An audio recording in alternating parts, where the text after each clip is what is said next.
జై శ్రీమన్నారాయణ. నా పేరు అవసరాల వెంకట రామానుజాచార్యులు. దివ్యజ్యోతి ఆస్ట్రాలజీ యూట్యూబ్ ఛానల్కి స్వాగతం.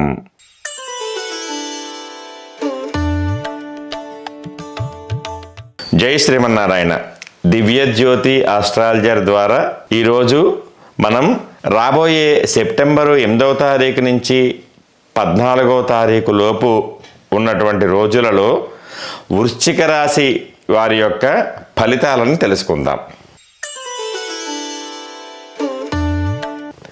అసలు వృశ్చిక రాశిలో ఏ నక్షత్రాలు ఏమే పాదాలు ఉన్నాయో ముందు తెలుసుకుందాం. విశాఖ 4వ పాదం, అనురాధ 1, 2, 3, 4 పాదములు, జ్యేష్ఠ 1, 2, 3, 4 పాదములు, మొత్తం 9 పాదములతో కూడినటువంటి వృశ్చిక రాశి. ఈ రాశి కూడా చాలా విశేషమైనటువంటి రాశి. ఈ రాశిలో ఉండవాళ్ళు కూడాను, ఈ రాశిలో ఉండేటువంటి ఈ నక్షత్రాల వాళ్ళందరూ కూడా వారి యొక్క సొంత ప్రయోజనాల కోసం ఎదుటివారిని బ్లేమ్ చేయడానికి ఆలోచించరు. ఎందుకంటే వీరు చాలా మొండి స్వభావం కలిగిన వాళ్ళు.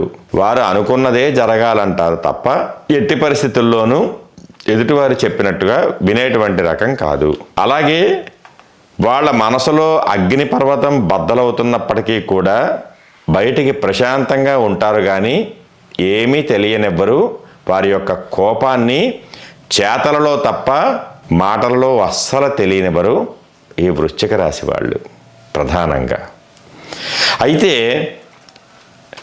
ఈ రాశి వారికి ప్రస్తుతానికి గోచారంలో గురుడు అష్టమంలో ఉండడం వల్ల వీళ్ళు అనుకోని విపరీతమైన ఆర్థిక బాధలను ఎదుర్కొంటూ ఉంటారు చాలా.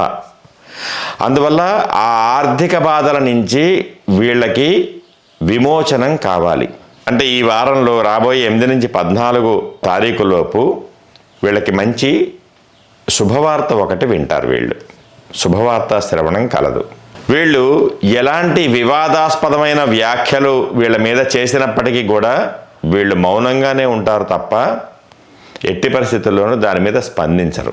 ఈ వారంలో వీళ్ళు చేసుకునేటువంటి అగ్రిమెంట్లు, ముఖ్యమైనటువంటి ప్రయాణాలు ఏదైనా ఉంటే వీళ్ళకి సానుకూలంగా ఉంటుంది. ఆ విషయంలో వీళ్ళు వ్యక్తిగత నిర్ణయాలను కొన్ని కారణాల వలన పక్కన పెడతారు ప్రస్తుతానికి. వీళ్ళకి జీవితంలో ఒకళ్ళిద్దరు ముఖ్యమైనటువంటి వ్యక్తులు ఉంటారు.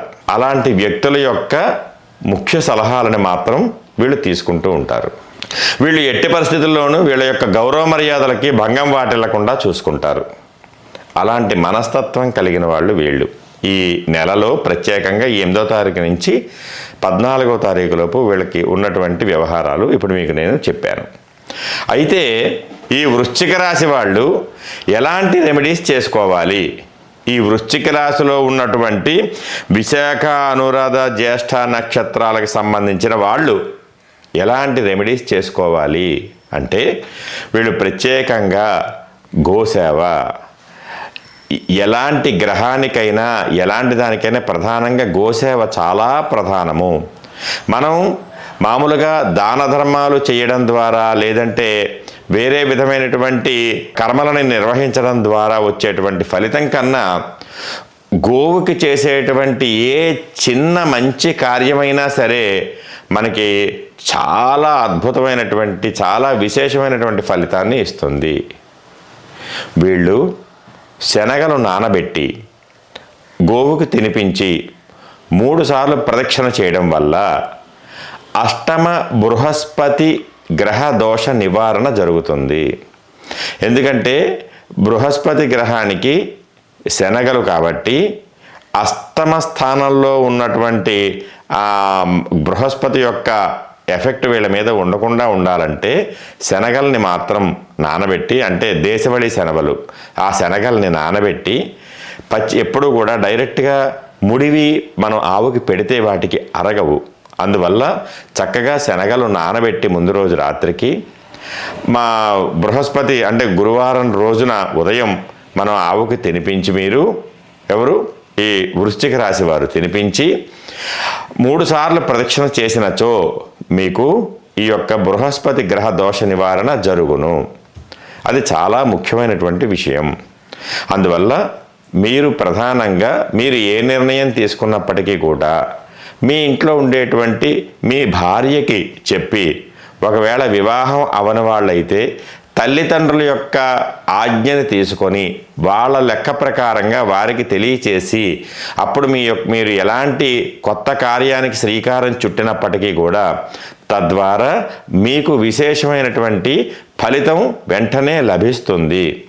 మీకున్నటువంటి తల్లిదండ్రుల యొక్క, మీరు ఏ పని చేయాలనుకున్నా తల్లిదండ్రుల యొక్క పాద నమస్కారం చేసుకొని ప్రారంభించిన ఈ బృహస్పతి గ్రహం మీకు సానుకూలంగా స్పందిస్తుంది తప్ప అష్టమ దోషాన్ని ఇవ్వదు.